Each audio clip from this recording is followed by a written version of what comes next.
Something I want to talk about, it says it's going to train and deploy 500,000 unemployed graduates as volunteer teachers who will be paid on the job while they seek jobs in their chosen career. So it's sort of like another NYSC, if you want to put it that way, where you're doing something while waiting to do what exactly it is you want. Well, I mean, it helps with the teaching gap, which a lot of us probably complain about, isn't it? Well, there's a lot of argument from professional teachers against stuff like this. They say, look, the fact that you went to school to study chemistry doesn't make you a chemistry teacher.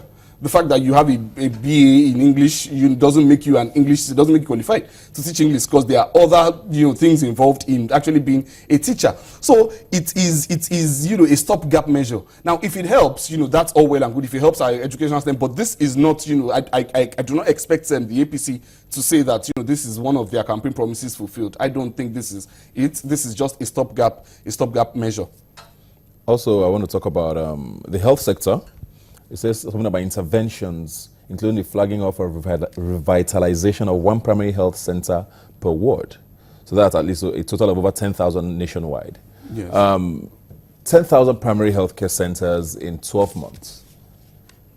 Well, we would have to ask again, how do they intend to achieve these things? Because I remember when we saw the manifesto initially, experts broke it down.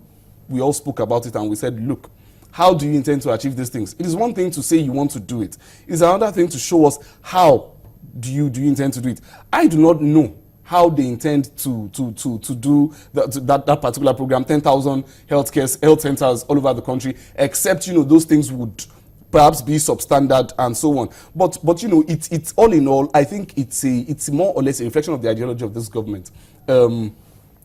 Vice President Oshibajo, who released this document, initially said, before they won the elections and got into power, he said that their party, APC, was the center of the left party, and that is a left of the center party, and that is, towards the socialist ideology. And the way, that ideology operates is that government controls a lot of things rather than, let the market forces determine those things. And so that promise of 10,000 health centers, you're going to rehabilitate them, is a reflection of that particular kind of ideology, where you go for do things anyhow, do things cheaply, but just let it be widespread. But it might not necessarily have the required impact on the health system of Nigeria. Something that you talk about scaling down of promises, and something that definitely happened was with the 5,000 naira stipend or monthly pay that was supposed to be given to unemployed Nigerians. I think that's what the promise was. But now it says conditional cash transfer, where 1 million poor and vulnerable Nigerians would receive 5,000 monthly. So I don't know, poor and vulnerable Nigerians, how do we know? And after 1 million, the 1 million and 1th person, what happens to that person? Well, Ebuka, the truth of the matter is this. We know where the poorest people in this country are.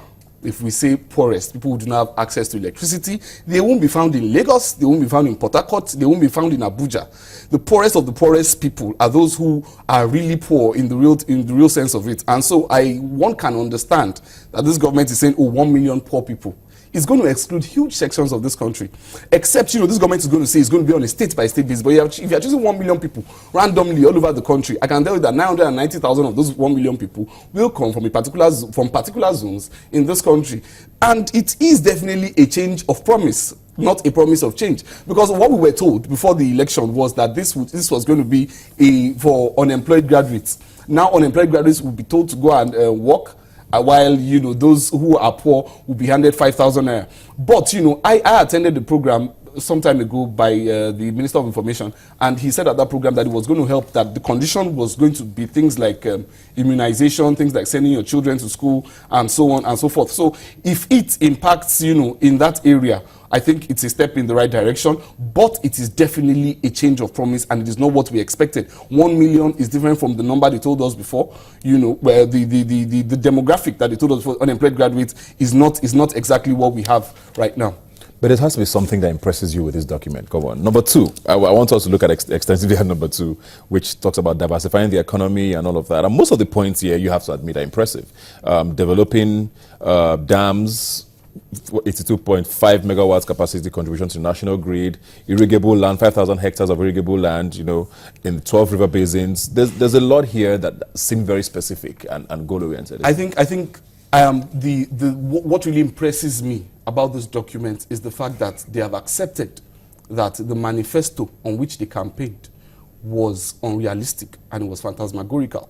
Now they've changed it and brought it, and it takes a lot of guts to actually come out and say, look, we now know that we cannot do what we said we're going to do, and this is what we are going to try to do right now. So that is impressive for me. When it comes to the specifics of it, honestly, the fact that it has taken you 11 months in government to come out with 6 thematic strategies and 33 priority actions, I mean, that's a bit disturbing for me. And in these things, it should be better than this. It really should be better than this. We should be having specifics, you know. We should be having real specifics. In those areas that you mentioned, of course, there are a lot of specifics there, but these are also areas that are still not well defined. For instance, you say you want to be net exporter of agricultural items like rice by 2018, tomato paste by 2016, wheat by 2019. We would like to hear in the coming weeks, and that is why I said in the coming weeks, we would like to see the Minister of Agriculture come and tell us this, that, you know, okay, this is how we intend to do with rice, this is what we intend to do on tomato paste, this is what we intend to do on wheat. There should be further discussion of this document before, you know, we can be impressed, because right now it is 11 months and we have not yet seen any step in the right direction, and all you are doing is giving us another set of campaign promises to look forward to. So I think, you know, I don't see any reason to be impressed just yet, apart from the fact that, you know, they have now said that document, we don't think we can implement our own manifesto. Looking at this broadly now, do you think these are all unachievable in 12 months? In 12 months it can be achieved. But if it's going to be achieved, first of all, I would think that Mr. President would have to spend more time in Nigeria and monitor these things himself. You know, I think that would be a first step. Secondly, Vice President Osinbajo would have to be given more free hand, because some people voted for that. Some people said, oh, they were not voting for President Buhari, that they were voting for Vice President Osinbajo's credentials, because, you know, he is thought to be more in tune with the economy and so on. So if Vice President Osinbajo is allowed to oversee this, and that is why I initially said that I hope that Vice President Osinbajo has the backing, the full backing of President Buhari on this, because if he doesn't have that full backing, if, you know, it still would not be achievable. This can be done in 12 months. As a matter of fact, you know, more than this can be done in 12 months. Because I'm surprised that this document does not even include what Minister Kemi Adeosun, the Minister of Finance, told us was going to be 350 billion naira stimulus package for the economy. She did say that, you know, after the National Economic Conference that they held recently, 350 billion to be injected in one quarter in this year, and it is not captured here. It probably is without the specifics. I mean, no. What she said was that businesses that employ people directly, that they would be giving those stimulus packages to businesses that want to lay people off, but give it to them to be able to retain those people so that they don't lose jobs, so that nobody loses jobs anymore. So it was supposed to be like a stopgap measure all in one quarter. It is not in any way captured in this particular document, and that is very strange to me. That is, this government, does the left hand of this government know what the right hand is doing? I think we need to ask these questions and permit, you know, more robust engagement on this document, which I hope will happen in the weeks to come. Thank you very much, Demola. We're going to be looking at the government going forward. Like you said, hopefully the ministers do come and talk to us, because there's a lot of questions that we have, and it's a lot that's been promised. 33 promises in 12 months is a lot, and hopefully Nigeria will be better if they do fulfill them. Thanks a lot for being here today. Thank you very much, Obika. When we come back, we'll be having a heated discussion continuing right here on Rubbin Minds. Please stay with us.